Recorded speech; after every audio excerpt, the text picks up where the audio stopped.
In a modern single-family home in the quiet suburbs of Vermont, Lynette Wilson lived with her 6-year-old daughter Avery. Outside the windows, red and gold leaves danced in the air, signaling the end of autumn and the approaching winter. "Avery, breakfast is ready," Lynette called from the kitchen.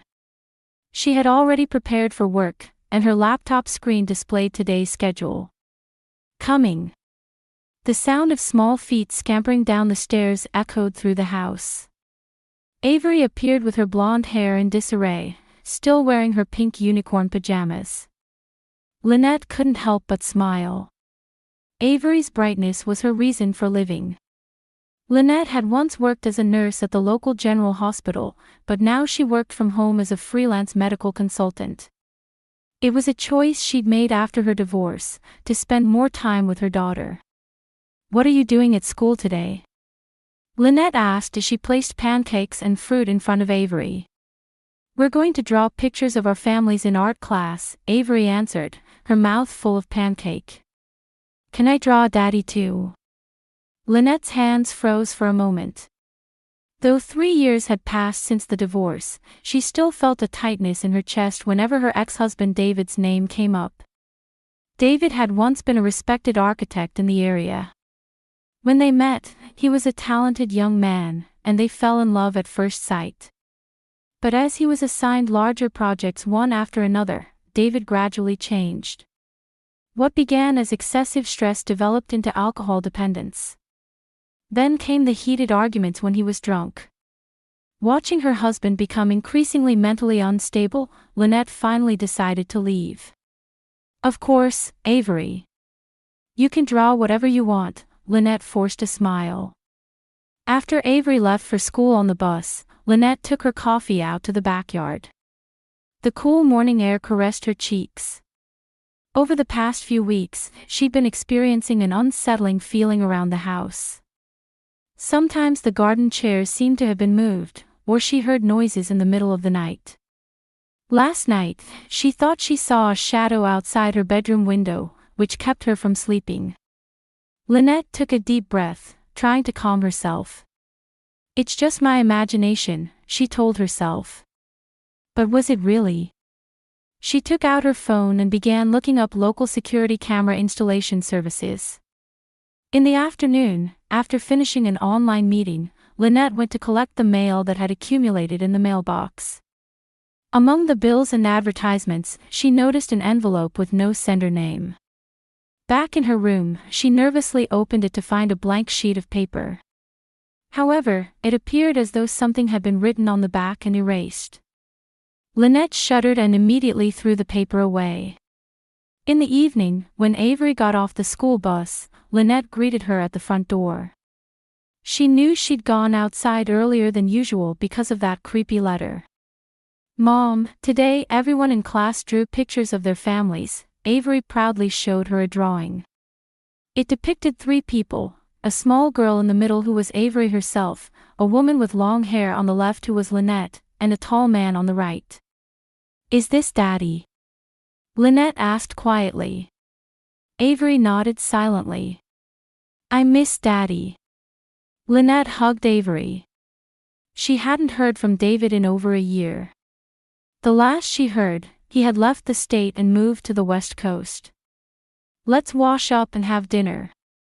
I made your favorite macaroni and cheese today," Lynette changed the subject. After dinner, while Avery was watching TV, Lynette scheduled the installation of security cameras. A technician would come tomorrow afternoon. Just to be safe, she double-checked all the windows and doors. While tucking Avery into bed, Lynette kissed her forehead. "Good night, my angel." "Mom," Avery looked up with sleepy eyes. "When I was coming home from school today, a strange man was watching me." Lynette's heart nearly stopped. "What kind of man?" "I don't know, he was too far away," Avery yawned. "But he was watching me." Hiding her distress, Lynette said in a calm voice, "It was probably just a neighbor." After Avery fell asleep, she sat by the bedside for a while, watching her daughter's sleeping face. That night, after returning to her own room, Lynette considered calling the police. But what would she report? A suspicious feeling, an anonymous letter, a stranger her daughter saw, none of it was conclusive evidence. She sighed and lay down. Just before falling asleep, her phone rang. The screen showed unknown number. Lynette hesitated but eventually gathered the courage to answer. Hello.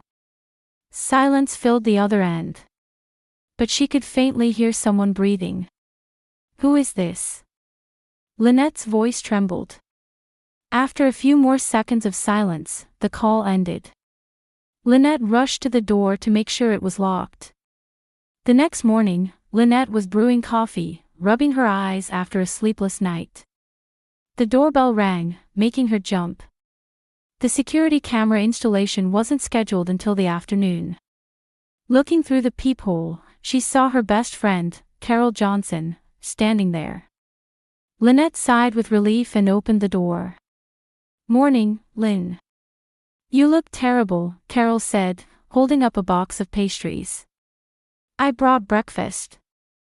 Over coffee in the kitchen, Lynette confided in Carol about the events of the previous night. Hey, did you hear? Carol leaned in and said, there's been a stalking case 2 blocks from the Carter's house. Mrs. Carter was talking about it at the supermarket last Friday. A woman living alone was apparently being watched for several weeks. A chill ran down Lynette's spine. What did the police do? They said there wasn't enough evidence, so nothing much has happened, Carol answered while taking a cinnamon roll. But they said they'd increase neighborhood patrols just in case. I got an anonymous call last night, Lynette said quietly. Nobody spoke, but I could tell someone was listening. Carol looked at her friend with concern. Lynn, it's dangerous for you to live alone. Why don't you come stay with me for a while? Fred would welcome you too. Lynette smiled and shook her head. Thank you, but I'll be fine. I'm getting security cameras installed today, and Avery's school is nearby. All right. But call me immediately if anything happens, Carol said with a serious expression. And I'll talk to the police too. Fred's cousin works at the Davis police station. After Carol left, Lynette sent Avery off to school. Just as she was about to start work, her phone rang. It was from an unknown number. Hello. Is this Lynette Wilson? It was a woman's voice. This is Principal Green from Davis Elementary School. I'm calling about Avery. Lynette's heart raced. Is something wrong? No, she's fine. But, a suspicious man was spotted near the school gates this morning. When our security guard approached him, he quickly left. We're informing all parents as a precaution. After the call ended, Lynette collapsed onto the sofa. Was it just a coincidence? Or... In the afternoon, the security camera technician arrived as scheduled. Lynette requested cameras be installed at the entrance, the backyard, and outside Avery's window. There have been some suspicious incidents in the area recently, the technician said as he worked. If you're a woman living alone with a child, these precautions are the right call. Shortly after the technician left, the school bus brought Avery back. Lynette greeted her daughter and hugged her more tightly than usual. Mom, you're squeezing me, Avery laughed. Lynette smiled back and led her daughter into the house. But the moment they entered the living room, her smile froze. The photo frame of Avery displayed on the mantelpiece was tilted at a different angle than it had been that morning. Lynette distinctly remembered dusting the frame while cleaning that morning and putting it back in its proper place. Avery, are you hungry? I'll prepare a snack in the kitchen, Lynette said, trying to appear calm. When Avery went to the kitchen, Lynette quickly checked the entire house. At first glance, nothing else seemed to have changed. But then she noticed that the window in Avery's room was slightly open. Lynette was certain she had closed all the windows that morning. With trembling hands, she called the police. 30 minutes later, a patrol car arrived, and a young female officer and a middle-aged male officer investigated the house. There's no sign of a break-in, the male officer said. The window might have been opened by the wind. But the photo was moved, Lynette explained desperately. The female officer gave her a sympathetic look. Mrs. Wilson, I understand your concern. But unfortunately, we can't start an official investigation with just this. As a precaution, we'll increase patrol frequency in this area. After the officers left, Lynette checked the app for the newly installed security cameras. The cameras were working properly, but there was no sign of any suspicious person. That night, after putting Avery to bed, Lynette was working on a deadline in her own room. In the middle of the night, she heard a noise from Avery's room and jumped up. Taking her smartphone, she cautiously headed toward her daughter's room. Avery, she called softly as she opened the door. Avery was sleeping in bed, but the window was wide open. The curtains swayed in the night breeze, and Lynette's heart pounded loudly. She quickly closed the window and locked it. She was certain she had closed it when she put Avery to bed. The next morning, when Lynette woke up, Avery was standing beside her bed. Unlike most mornings, her daughter's face was pale, and her eyes showed signs of anxiety. What's wrong, Avery? Mom. Avery said in a small voice. Last night, someone came into my room. Lynette gasped. What? What do you mean? I don't know, but when I woke up, someone was standing next to my bed, Avery said in a trembling voice. I was so scared that I fell back asleep. Lynette made an immediate decision. She picked up her phone and called her mother, Mary. Mom, it's urgent, can you come stay with us for a while? A few hours later, Mary Coles arrived by taxi. Her mother had sensed the worry in her daughter's voice and had come right away. Lynette, what on earth happened? Mary asked as soon as she entered the house. Lynette explained the events of the past few weeks. Mary listened silently, occasionally nodding. Has he contacted you at all? Mary asked cautiously. Lynette knew who he referred to. I haven't heard from David in over a year, Lynette answered quietly. The last I heard was a rumor that he'd found work in California. Mary sighed deeply. All right. I'll stay here for a while, so don't worry. That evening, as the three of them had dinner together, Lynette felt a bit more at ease. However, while cleaning up in the kitchen after dinner, she received a motion detection notification from the security camera app. The backyard camera had captured a shadow moving around the house. Lynette froze. The shadow was clearly human. That night, Lynette decided to have Avery sleep in her bedroom.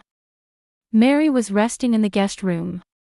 Lynette checked the locks on all doors and windows multiple times and constantly monitored the security app.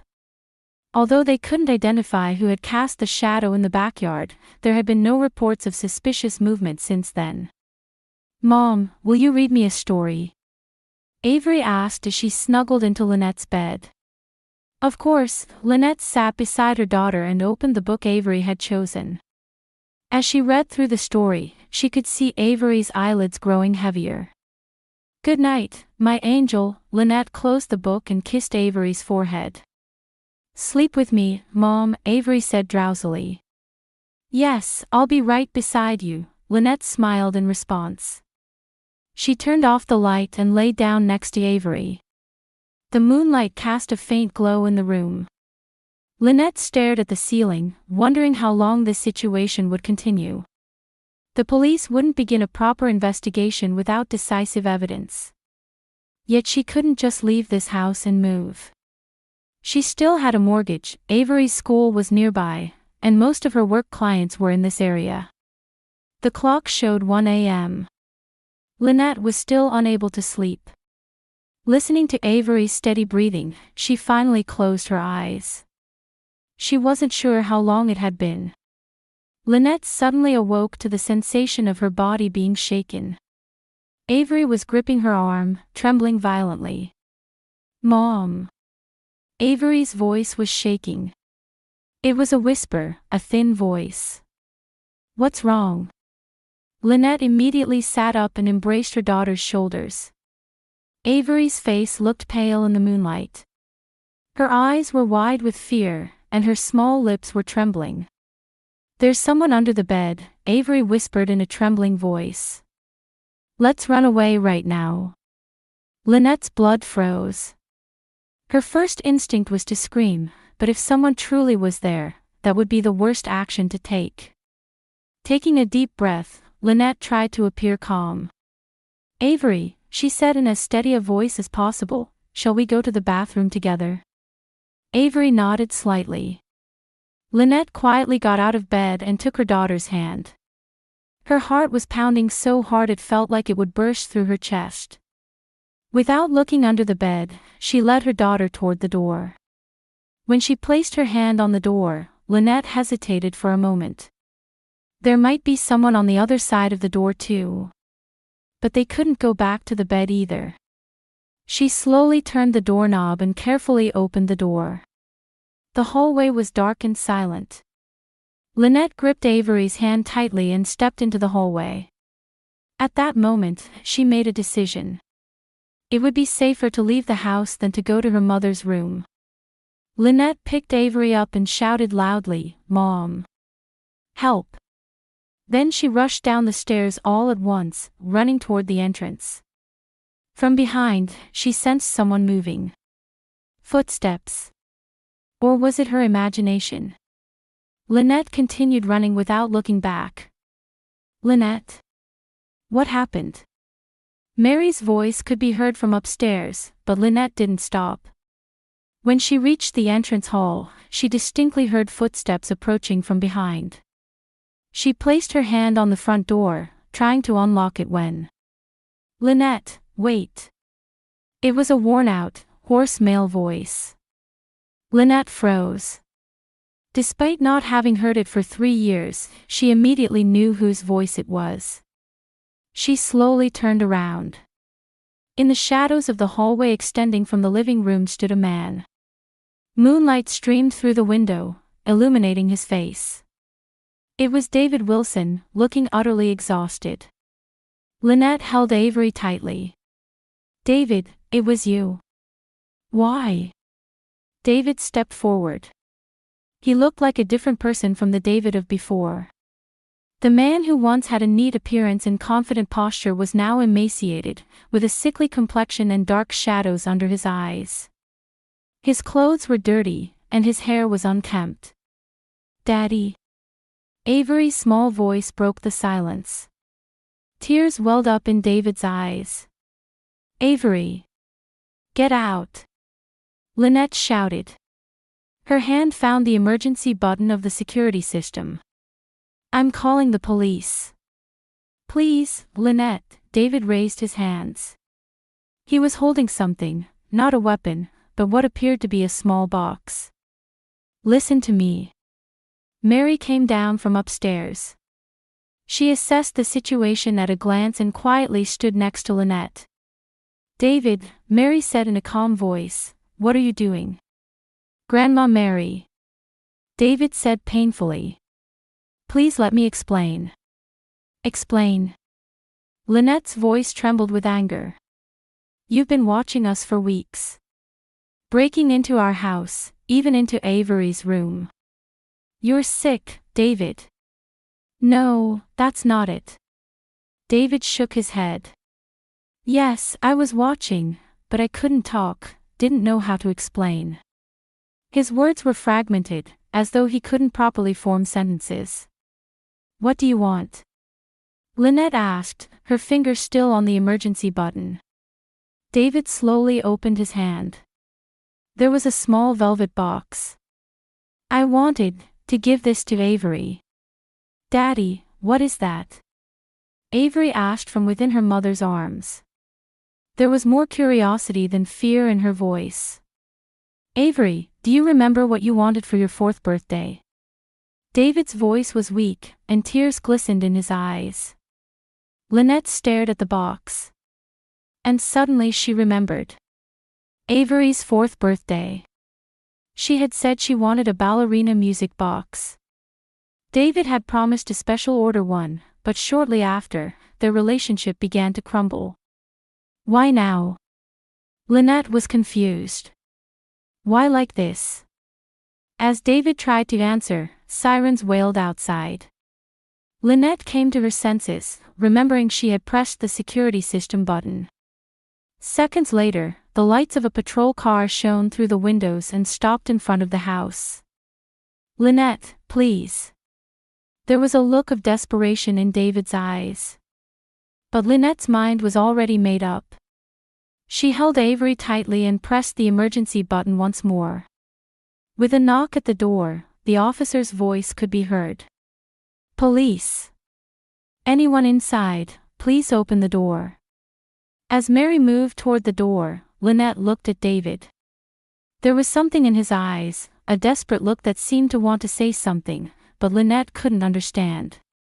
As the patrol car's headlights streamed through the windows, Lynette opened the front door. Two officers stood there, one of whom was the female officer who had responded to her earlier. Mrs. Wilson, are you all right? She directed her flashlight toward the living room. There's an intruder in the house, Lynette said in a trembling voice. The officers immediately entered the house and secured David. He didn't resist, merely allowing himself to be handcuffed with an exhausted expression. He is my ex-husband, Lynette explained to the officer. One of the officers returned to the car to verify David's identity. Mom, what will happen to Daddy? Avery asked in a small voice. She was still in Lynette's arms. It's okay, Avery, Lynette hugged her daughter. But she herself didn't know what would be okay. David was taken to the police vehicle. When he looked back one last time toward the house, his eyes held an indescribable sadness. We'll investigate him thoroughly, the female officer told Lynette. For now, officers will patrol around your house tonight. Could you come to the station tomorrow to give a formal statement? Lynette nodded. After the officers left, the house was enveloped in an eerie silence. Avery, confused and exhausted, had fallen asleep in Lynette's arms. Mary quietly picked up her granddaughter and went upstairs. I'll stay with her, Mary said softly. You should get some rest too. But Lynette didn't feel like she could sleep. She sat in the living room, staring at David's box that she had picked up. The officers hadn't taken it as evidence, apparently judging it to be just a gift. When she opened the box, inside was a small ballerina music box, exactly as Avery had wanted when she was 4. It was intricately crafted, clearly a special order. When Lynette turned the knob, a soft melody began to play, and the small ballerina rotated. In the morning, Lynette decided to let Avery stay home from school and rest. While Mary looked after her daughter, Lynette headed to the police station. At the Davis police station, Officer Parker, the female officer, greeted her. You had a tough night, she said. We've finished interrogating your ex-husband. He admits he's been watching you and your daughter for several months. Lynette tried to listen calmly, but anger welled up. Why? He hasn't stated a clear reason, Officer Parker said carefully. He just says he wanted to give something to his daughter. There's a high possibility he'll be charged with stalking and breaking and entering. Lynette let out a deep sigh. Does he have a drug problem? Or alcohol? We're still waiting for the test results, but urine tests showed no positive reaction. Officer Parker looked down at her documents. However, his behavior seems a bit confused. We plan to have him examined by a psychiatrist. Lynette had finished giving her formal statement and was preparing to return home when a voice called her name in the lobby. Mrs. Wilson. Are you Lynette Wilson? When Lynette turned around, a middle-aged woman was standing there. She was wearing a suit and exuded a professional aura. I'm Dr. Sarah Morrison. I'm David Wilson's doctor. Doctor? Lynette was confused. Are you a prison doctor? No, Dr. Morrison paused briefly. I'm an oncologist at Grace Memorial Hospital. Could we talk for a moment? Lynette was at a loss for words. They moved to a cafe near the police station and sat facing each other at a table. I have permission from David to talk to you, Dr. Morrison said quietly. He came to our hospital about 4 months ago. He had symptoms of headaches and vision problems. Lynette's heart began to race. Tests revealed a tumor in his brain, Dr. Morrison continued. It's malignant and unfortunately located in an area that's inoperable. Is he? Lynette searched for words. Is he receiving treatment? He refused treatment, Dr. Morrison said sadly. There was a possibility of buying some time with chemotherapy and radiation therapy, but he didn't want that. In his current condition, his life expectancy is short. A few weeks, at most a month. Lynette suddenly found it difficult to breathe. Her head was filled with confusion. David was dying. Yet he had refused treatment and instead had been chasing after them. Why didn't he tell us? Lynette asked in a pained voice. He said he didn't want to worry you, Dr. Morrison answered. And, in his words, he didn't want to burden his daughter. But why break into the house? Why in such a frightening way? His brain tumor is located in the frontal lobe, Dr. Morrison explained in a professional tone. Tumors in this area can affect judgment, impulse control, and social behavior. He might not have understood that his actions were inappropriate. Also, he's been experiencing increased confusion and memory disturbances recently. Lynette silently stared at her coffee cup. Inside her, anger and sadness and complex emotions intertwined. Do you know about the music box he was carrying? Lynette asked quietly. He talked about that many times, Dr. Morrison smiled. He ordered it specially right after receiving his diagnosis. As a final gift for his daughter. Then why didn't he give it to her directly? Why didn't he just call us? Lynette's voice contained anger. I think he was afraid, Dr. Morrison said quietly. Afraid of your anger, afraid of confusing his daughter. And above all, afraid of acknowledging his own condition. Lynette stood up. Thank you, Dr. Morrison. I need time to think. On her way home, Lynette pulled the car over to the side of the road, pressed her forehead against the steering wheel, and cried. Anger, sadness, confusion, and regret. All these emotions washed over her. David was dying. And all he wanted was to see Avery one last time. When she arrived home, Avery was waiting for her at the entrance. Mom, where's Daddy? She asked. Did Daddy do something bad? Lynette hugged Avery, not knowing how to answer. She looked at her mother, Mary. There was understanding in Mary's eyes. Something happened, didn't it? Mary said quietly. Lynette nodded. Avery, Mom has some things to think about. About Daddy. I'll talk to you soon, just wait a little bit. That evening, after Avery went to bed, Lynette called a lawyer. She consulted about arranging for David to be transferred to a hospital with a psychiatric ward instead of prison. This is a difficult case, said Attorney Collins. However, with medical evidence, there's a possibility. The next morning, Lynette was drinking coffee in the kitchen, explaining the situation to Mary and Carol. The two women listened quietly, occasionally nodding. What are you going to do?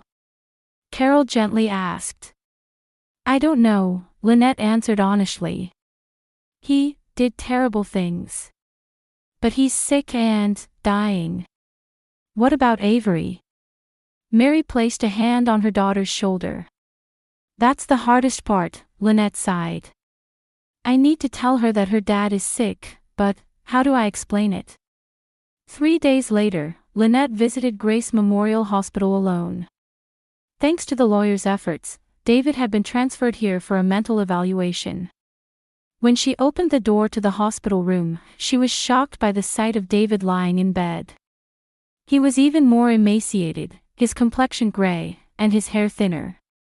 And 4 was connected to his arm, and monitors recorded his weak life signs. "Lynette," he said in a weak voice. "You came. Why didn't you tell me?" Lynette asked as she sat in a chair. "I was ashamed," David gave a small laugh. A man who had already failed once, coming back to cause more trouble. They talked for a long time. Past anger, sadness, and regret. Lynette couldn't hold back her tears. "Will you let me see Avery?" David finally asked. "Just once more. I want to apologize to her directly." After a week of careful preparation, Lynette brought Avery to the hospital. She had explained to her daughter that Daddy was very ill and wouldn't live long. Avery listened quietly, occasionally asking questions. Her young heart, even if not understanding everything, sensed the gravity of the situation. "Daddy." Avery rushed to the bed as soon as she entered the hospital room. Light returned to David's face. "Avery, it's been a while." He took a small box from his bedside and handed it to his daughter. "Do you remember what you wanted?" When Avery opened the music box, a small ballerina began to rotate. "I remember." "Thank you, Daddy. I'll always be with you," David promised as he stroked his daughter's hair. "Whenever you hear this music, remember me." 3 weeks later, David passed away peacefully. A small funeral was attended by a few friends and family, with Lynette and Avery dressed in black. After the funeral, Avery began to sleep every night listening to the tune of the music box. Sometimes she would ask, "Is Daddy watching from heaven?" But gradually, normalcy returned. A year after David's death, Lynette received a sketchbook from one of his former colleagues. It was a collection of final designs David had drawn after learning of his illness. When she turned to the last page, there was a design for a small house for Avery. Titled Avery's Secret Base, the blueprint was filled with meticulous details. With the help of an architect friend of David's, Lynette built a small playhouse in the garden according to those designs. "This is the last present from Daddy," Lynette told Avery. Inside the new playhouse, Avery turned the music box. As its gentle melody filled the room, Lynette watched her daughter through the window. She understood that a real family is not defined by its form but is bound by love and forgiveness. Though memories of fear and anger sometimes returned, Lynette and Avery had begun to move forward. The melody of the music box reminded them that even in suffering, there is beauty.